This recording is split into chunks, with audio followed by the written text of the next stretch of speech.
warahmatullahi wabarakatuh. Perkenalkan, nama saya Dina Junafis Fajria. Saya berasal dari Universitas Negeri Padang. Pada video kali ini saya akan menjelaskan bagaimana tata tulis karya ilmiah yang meliputi perwajahan, sistematika, perjenjangan tulisan, penggunaan kertas, pengetikan, dan jarak start. Yang pertama itu ada perwajahan atau sampul pada karya tulis ilmiah. Jika dicermati keberadaan sebuah karya tulis ilmiah secara keseluruhan, maka pertama kali dilihat dari sebuah karya tulis ilmiah adalah wajah, kulit, sampul, atau halaman judul karya tulis ilmiah yang bersangkutan. Sebagai hal yang pertama kali dilihat, maka penataan sampul ini harus dilakukan dengan sedemikian rupa sehingga menjadi lebih menarik, terutama karya tulis ilmiah dalam bentuk skripsi, tesis, disertasi, laporan penelitian, dan makalah untuk seminar. Hal ini perlu mendapatkan perhatian bagi setiap penulis, karena walaupun baku, karya tulis ilmiah bukanlah sebuah karya yang beku. Kemenarikan sampul sebuah karya tulis ilmiah dapat dicermati dari berbagai hal. Yang pertama itu ada pewarnaan. Pada umumnya, warna sampul sebuah karya tulis ilmiah adalah warna yang polos, misalnya hitam, kuning, putih, oranye, abu-abu, dan lain sebagainya. Yang kedua itu ada penataan rumusan judul. Judul karya tulis ilmiah adalah bagian karya tulis ilmiah yang menginformasikan rumusan tentang persoalan atau isi yang akan ditulis nantinya. Yang ketiga itu ada penggunaan lambang. Lambang yang dipakai pada sampul judul adalah lambang fakultas atau lambang universitas tempat penulis karya tulis ilmiah itu belajar. Lalu ada jenis huruf yang dipakai. Pada umumnya jenis huruf yang digunakan pada karya tulis ilmiah adalah Times New Roman dengan ukuran 14. Yang kelima itu ada susunan baris rumusan judul. Sesuai dengan jumlah kata pada rumusan judul, sebuah judul karya tulis ilmiah dapat terdiri dari 2 atau 3 baris. Lalu ada kelengkapan komponen sampul. Pada umumnya komponen sampul terdiri dari beberapa hal, yaitu judul, jenis tulisan, identitas penulis, lambang lembaga, nama negara, nama kota, dan tahun. Yang ketujuh itu ada posisi pernyataan. Kata-kata, frasa, atau klausa yang terdapat pada judul dapat dituliskan dalam bentuk lurus, kanan penuh, lurus, kiri penuh, atau seimbang, atau di tengah.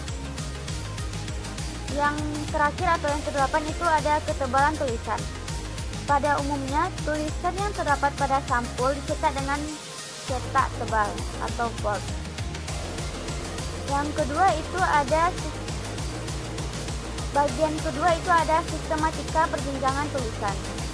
Secara umum, sebuah karya tulis ilmiah dibangun oleh 3 komponen utama, yaitu bagian awal, bagian tengah, serta bagian akhir. Masing-masing bagian tersebut juga dibangun bagian yang kecil, bagian yang lebih kecil, demikian seterusnya. Pemilah-milahan kepada aspek yang lebih kecil tersebut sangat ditentukan oleh berbagai hal. Misalnya, pemahaman penulis terhadap masalah atau persoalan yang ditulis, dan jenis karya tulis ilmiah yang akan dihasilkan. Pada bagian awal dan akhir, pemilahan tersebut tidaklah rumit. Biasanya pemilihan pada kedua bagian tersebut hanya dilakukan secara sederhana, yaitu dalam bentuk subbagian. Tidak ada turunan yang lebih kecil dari subbagian tersebut, atau tidak lagi bagian di bawah komponen subbagian tersebut. Kertas yang dipakai untuk penulisan karya ilmiah ada 2 jenis, yaitu kertas biasa atau kertas HVS dan kertas continuous form. Kertas HVS juga terdiri atas 2 ukuran.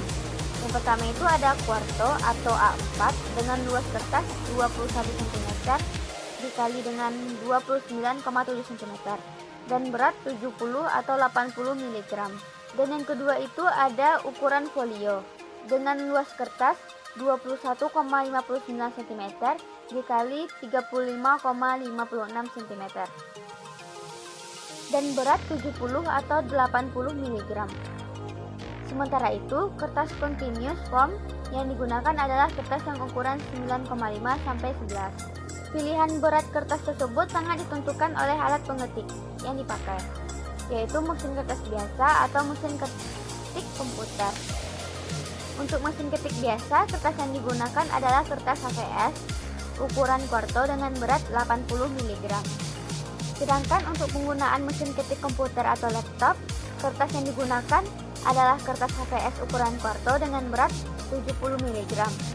Selain itu juga dapat digunakan kertas continuous foam dengan ukuran 9,5 sampai 11. Warna kertas yang digunakan adalah putih bersih, tidak berwarna kekuningan atau berwarna lain. Mengenai luas kertas yang digunakan untuk penulisan atau pengetikan bagian pinggir kertas yang dikosongkan, biasanya digunakan aturan umum, yaitu yang pertama dikosongkan sejauh 4 cm dari bagian kiri ke atas atau margin kiri. Yang kedua itu dikosongkan sejauh 2-3 cm bagian kanan kertas atau margin kanan. Yang ketiga itu ada dikosongkan sejauh 3-4 cm dari bagian bawah kertas. Dan yang keempat itu dikosongkan sejauh 3 cm dari bagian bawah kertas. Selanjutnya bagian keempat atau bagian D itu ada pengetikan. Pada umumnya, karya tulis ilmiah ditulis dengan menggunakan mesin ketik. Jarang atau bahkan tidak ada karya tulis ilmiah yang ditulis dengan menggunakan tulis tangan dan ditulis pada kertas double folio. Mesin ketik yang dipakai untuk pengetikan karya tulis ilmiah dapat berupa mesin ketik biasa atau komputer.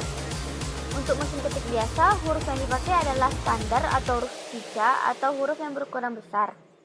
Akibat kemajuan ilmu pengetahuan dan teknologi, saat ini pengguna mesin ketik untuk menulis karya ilmiah sudah sangat jarang dilakukan, bahkan mungkin tidak ada lagi. Saat ini pengetikan karya tulis ilmiah dengan menggunakan komputer merupakan hal yang biasa. Tidak hanya itu, penggunaan laptop pun sudah dianggap hal yang biasa. Laptop tidak lagi dianggap sebagai barang mewah bagi kalangan siswa, apalagi mahasiswa. Saat ini laptop merupakan suatu kebutuhan bagi orang yang sedang belajar, baik siswa maupun mahasiswa. Pengetikan karya tulis ilmiah sama dengan pengetikan karya tulis non-ilmiah. Di dalam pengetikan karya tulis ilmiah hendaklah diperhatikan beberapa hal. Yang pertama, penggunaan jenis huruf. Pengetikan karya tulis ilmiah dilakukan dengan menggunakan jenis huruf Times New Roman dengan ukuran 12.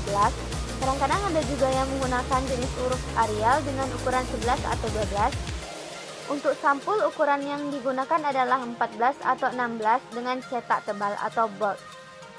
Yang kedua itu ada penebalan ketikan. Di dalam karya tulis ilmiah ada tulisan yang dicetak dengan cetak tebal atau bold dan ada yang tidak dicetak tebal. Yang ketiga, pemiringan ketikan. Cetak miring ini dilakukan pada penggunaan bahasa asing atau bahasa daerah. Artinya, penggunaan bahasa yang selain bahasa Indonesia, pengetikannya harus dicetak miring. Penulisan judul buku yang telah diterbitkan pada penulisan daftar kepustakaan juga dicetak miring. Yang keempat ada penggunaan halaman ketikan.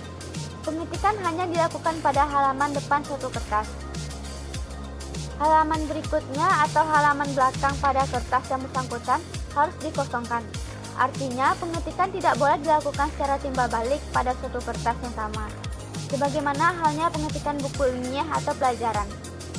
Yang kelima, pengetikan di awal jenjang. Setiap pengetikan di awal jenjang pertama yang terdiri dari awal halaman pernyataan, awal halaman pengesahan, awal halaman abstrak, awal halaman kata pengantar, awal halaman daftar isi dan daftar-daftar yang lain, awal halaman bab, awal halaman daftar kepustakaan, dan awal halaman lampiran dilakukan pada halaman kertas yang baru atau pada halaman kertas berikutnya. Yang keenam ada pengetikan lampiran. Jika sebuah karya tulis ilmiah memuat banyak lampiran, seperti lampiran 1, 2, dan seterusnya, pengetikan masing-masing lampiran tersebut dimulai pada halaman yang baru. Yang ketujuh, pengetikan ilustrasi. Pengetikan keterangan ilustrasi, misalnya keterangan tabel, keterangan bagan, keterangan foto, keterangan gambar, dan lain-lain, langsung dilakukan sebelum atau setelah keterangan-keterangan tersebut. Keterangan tabel sebelum tabel, keterangan foto, gambar, bagan, dan grafik setelah foto, bagan, gambar, dan grafik. Yang kedelapan, pengetikan petikan. Pengetikan petikan lebih ditujukan kepada petikan langsung. Pengetikan petikan langsung dapat dilakukan dengan dua cara. Pertama, pengetikan kutipan langsung yang pendek, biasanya 1-3 baris, diintegrasikan ke dalam paragraf yang memuat kutipan tersebut. Kedua, pengetikan kutipan langsung yang panjang, biasanya sama atau lebih dari 4 baris. Dibuat pada tempat khusus, yaitu dengan dijorokkan ke dalam sejauh 7 kutukan atau sejajar dengan penulisan awal paragraf. Yang kelima atau yang terakhir itu ada jarak spasi. Jarak spasi antara satu baris dengan baris berikutnya atau antara satu subbagian dengan subbagian berikutnya sangat bervariasi.